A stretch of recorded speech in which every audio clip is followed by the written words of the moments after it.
My stand, my light stand is actually on its last leg. I did purchase insurance and need to find out how to make the insurance work because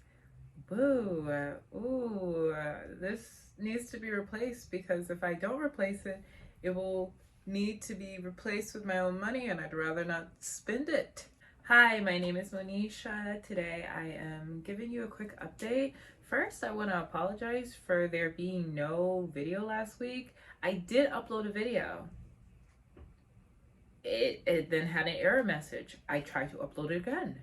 Error message. I tried to upload it again. It wouldn't even let me press the button. I can't remember all the details of what I talked about in that video. I know that I did mention that astrology is an art style and not a science, and I explained it in great detail. That being said, the video didn't upload, so this vlog's probably going to be a bit short. I don't really always feel the need to say a lot. I'm very happy. I painted my nails blue. I don't know why. Lately, I've really liked the color blue. It makes me very happy, and I just find it to be really cool. I find it to be a cool color. So I'm really happy with my nails. I think I'm getting better at painting my nails. I also painted my toes. This week has been pretty great. I have been really seeing a lot of personal progress just because I've taken the time to journal, to diary, to manage my time, to find new ways to improve myself.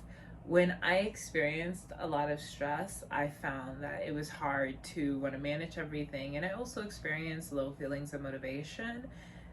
Since getting out of survival mode, it's been really easy to find simple solutions that I just did not have the mental bandwidth to handle when I was in survival mode.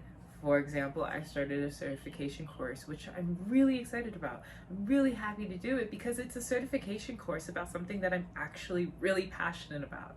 I also wrote down a life plan during the Virgo new moon. So started both of these things on the Virgo new moon, which I think is very Virgo-like, realizing that I'm going to have a new habit, thinking about health, because this life plan goes into my financial thoughts. It goes into the health goals, relationship goals, career goals. It's pretty detailed. And I'm the type of person that I actually enjoy making PowerPoints. So it was very fun to list all the things that I want to achieve in a PowerPoint presentation. A part of my life plan is to drink 2 to 3 liters of water a day, which is necessary. I find that since I've been drinking more water, it's given my skin the opportunity to heal. My hair at least feels fine. I don't know if it's gonna keep growing. I don't know what's going on with it. I hope that it keeps growing. And also find that when I'm staying hydrated, I eat a lot less. Sometimes we feel as though we are hungry when in reality we're just dehydrated and need to drink water. What I really wanted to take some time to do in this vlog is reflect over my life, just because there are so many experiences that I went through. And I'm not saying went through like, oh my gosh, I survived this experience. It was quite literally went through the experience, didn't think too much of it, kept going, zoom. And now that I look back and learn from my experiences, I thought it would be cool to just track the 10 lessons I learned from my early 20s. Number 1 is slow down. There's an expression in the African American community to tell usually young Black girls that they're being fast. You're being fast, you're dressing fast, you're acting fast. And on one hand, it definitely does feel like a form of slut shaming. Oftentimes, it can be perceived and probably is slut shaming.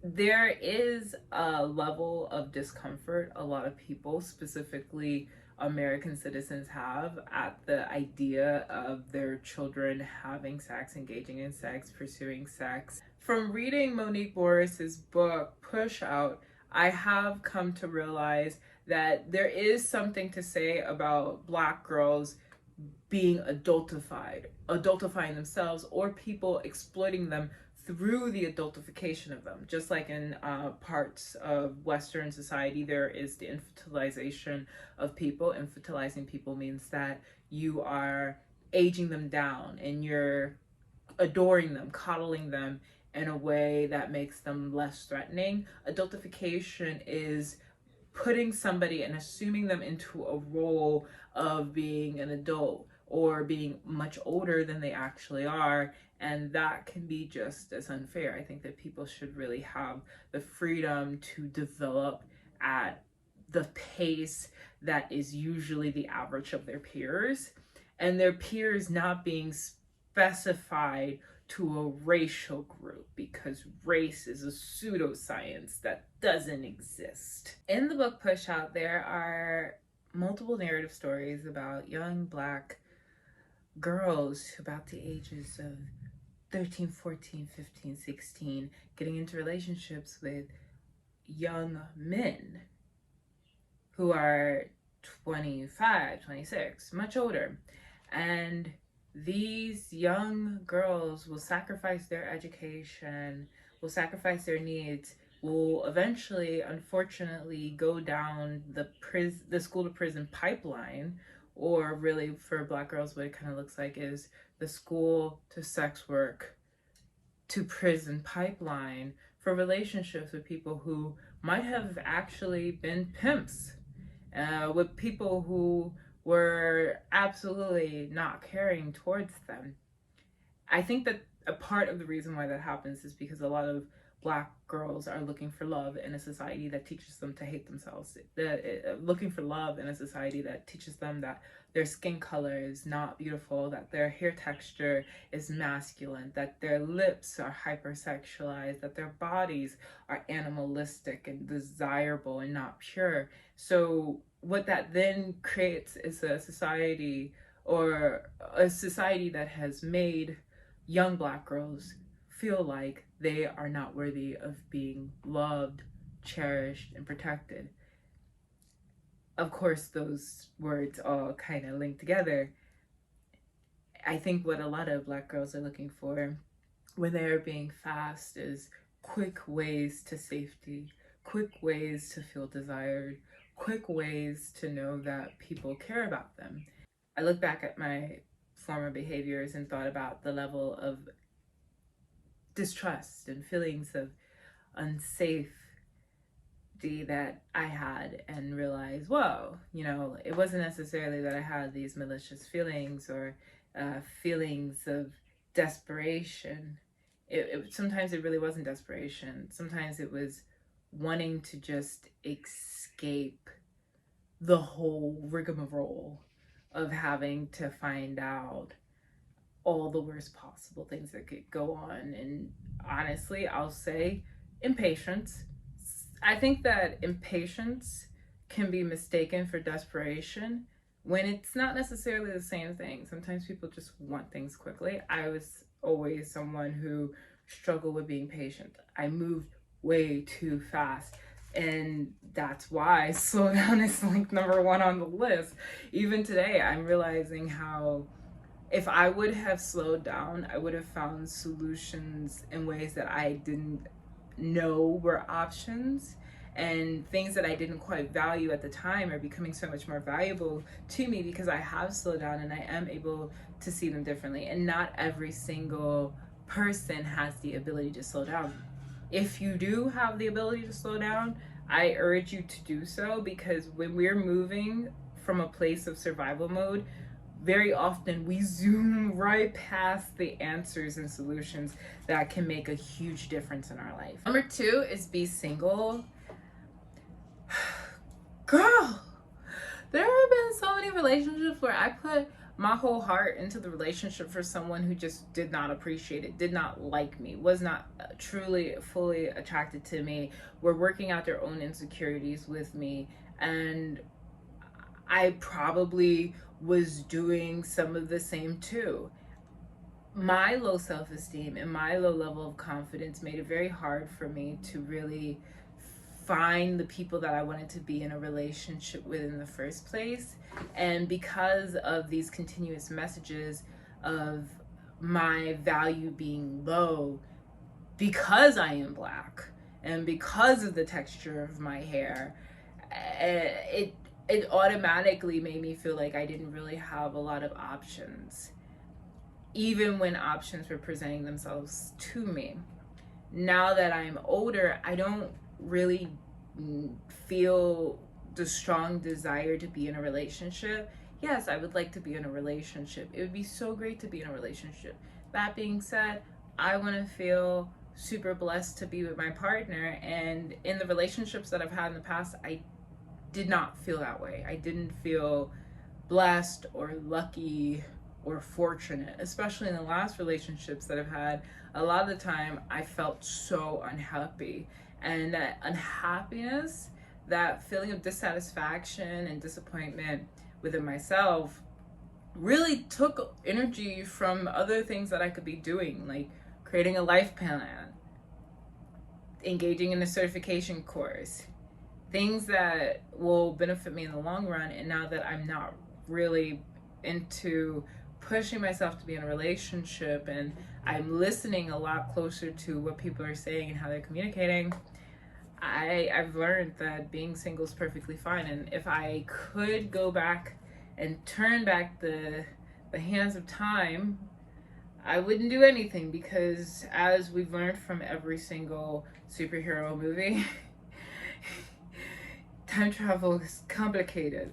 I'm not a superhero, so it would be super complicated for me. Number 3 is do not internalize someone else's mental instability, and that basically means be mindful of secondhand trauma. There were times I've entered relationships or friendships with people where they had certain views and certain belief systems that I wanted to at least hear out and consider and be open-minded to.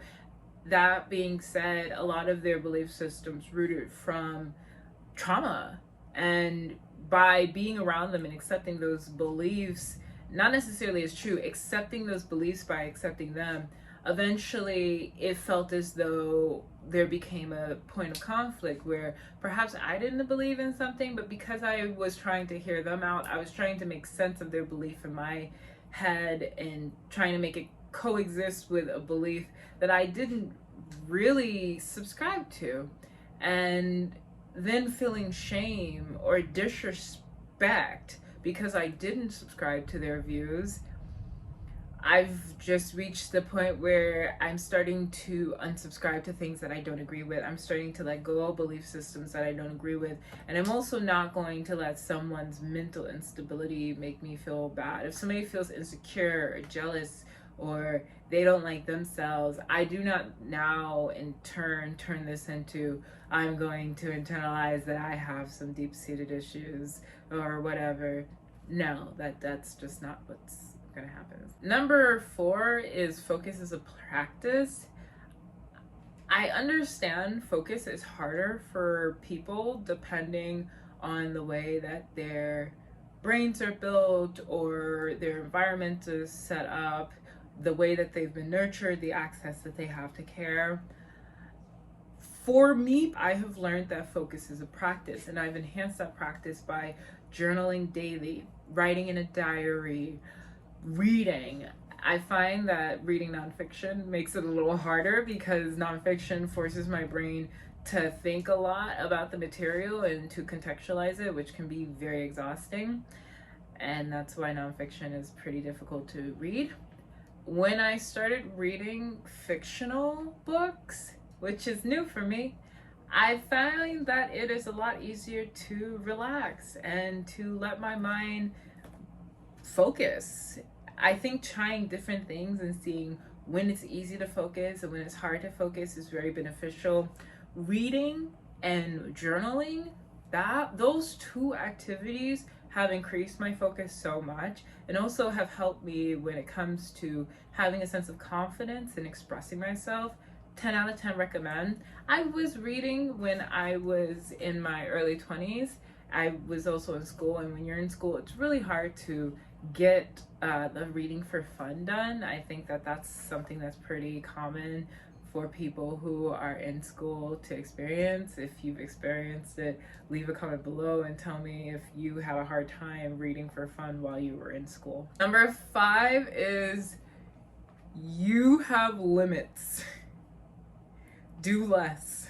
There is this phenomenon where young people, usually between I think the ages of 16 to about 25, feel as though they are invincible. Young males may experience this up into their early 30s because of something called young male syndrome. This feeling of invincibility can result in risk-taking behaviors, and I think the biggest risk that I took was engaging in very unhealthy and potentially harmful experiences. There have been points where I was taking multiple different classes, taking labs, working, interning. That alone was a lot. Then I decided to engage in relationships where I really didn't need to be there at all for multiple different reasons. And learning that I don't need to take on more when I'm already doing a lot, and that I have limits and boundaries. And even when it comes to being a friend to people, I have boundaries in regards to the level of friendship that I'm able to offer people. I can't always be this person who's listening and compassionate and giving good advice. That's not always my function. Sometimes I just need to be alone, and I don't have to respond to every single text because I have limits and boundaries. And it's not a matter of, oh my goodness, I don't like you. It is, I like you and I like me. And because I like me, I know that to be the best version I can be for myself and the world, I have to have limits. And sometimes that means doing less when I'm already doing a lot. Continuing on, number 6 is self-respect means having boundaries. I'm sure a lot of young women can resonate with hearing their mom say, you need to have self-esteem. You need to have self-respect. Where's your self-confidence? You need to work on your self-confidence. I hate that that's the voice that I made. What is that gonna be, my like mom voice? Go into the laundry room and get your laundry. You need to do your clothes. Put your shoes away at the door. Don't walk around the home with your shoes on. It's gross. You're literally just getting bacteria all over the floor. I made a fruit salad. Do you want some fruit salad? There's jackfruit in it. I know you like jackfruit. Self-respect means having boundaries. Self-respect is our ability to value ourselves, our ability to look at ourselves and recognize, hey, you deserve to live. I like you, and I think you're beautiful, and you're great, and I want you to do well. And I don't want people to treat you like you're less than. Setting boundaries was the very first step I made to self-respect, because that was the first step I made to recognizing, the words that I say have value. The ideas that I have value. The presence I have has value. And I can't just give myself away and be everywhere for everyone, because when I do that, I decrease my value. Even if I want to be there. Sometimes I have to stop and think, do I have the energy to?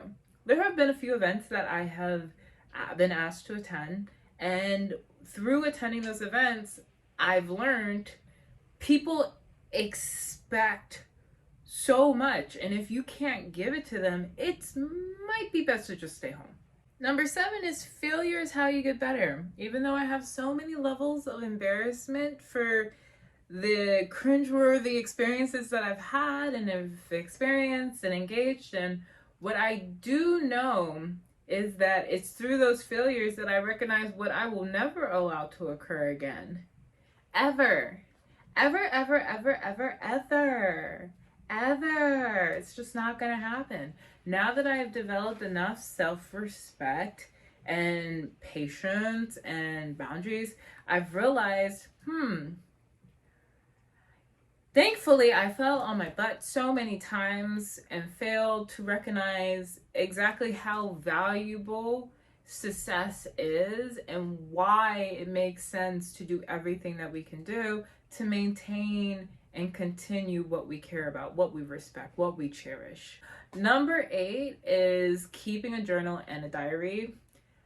Since I've started writing things down in my diary, I find that I become super calm much more often. I express everything that I'm feeling and I work through my thoughts, and I start to realize where I'm wrong in my thinking, and doing that just makes it a lot easier to function.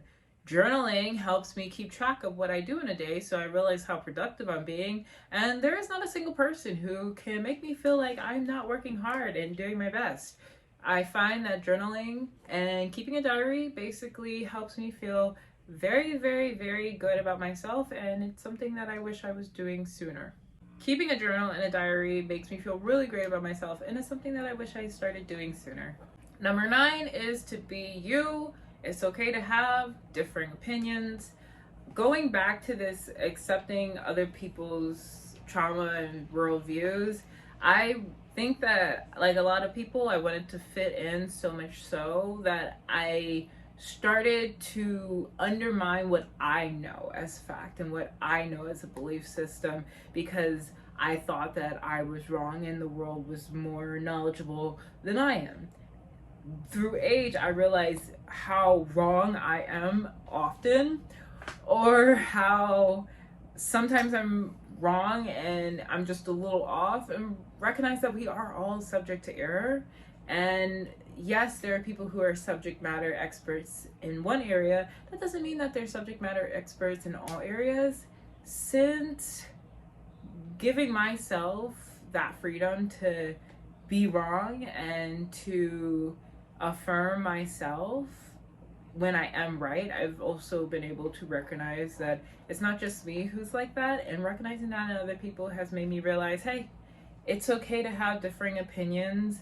You don't have to agree with everything. And if somebody expects me to agree with everything, then perhaps that person is not compatible with me. I do think that knowing how to stop and recognize when we're wrong so we can work with other people and work with a team is very important. Having our own belief systems is also important too. For example, I am someone that believes in funding the arts. I will likely not lose that value because I recognize how the arts can be very meditative and help people develop themselves and express themselves in ways that maybe they wouldn't have been able to express themselves otherwise. And last but not least is have fun. I let myself have fun a lot when I was younger, and that's something that I am proud of myself for. I think that unfortunately, because of a lot of stress and loneliness, I didn't let myself have as much fun as I could have had. And that's a part of the being single process. And being single isn't about going and hooking up for me. I spend a lot of time at home in bed, actually. I really am kind of boring. And that's fun for me. Fun is reading, and it is journaling, and it's going to the park and roller skating sometimes, or ice skating, biking, longboarding. It's traveling, it's going to the beach. Those things where I can just lay down and not really do too much, that's fun. I realize with age that I want to live a life that is a lot less stressful and a lot more fun. I hope that you enjoyed this video, and if you did, like it, subscribe, and stay tuned because I make videos every Monday at 12 p.m. They get posted, and we can stay in touch. If you have any curiosities, you can click the Sniffy link in the bio and learn way more about me. I will see you all next week.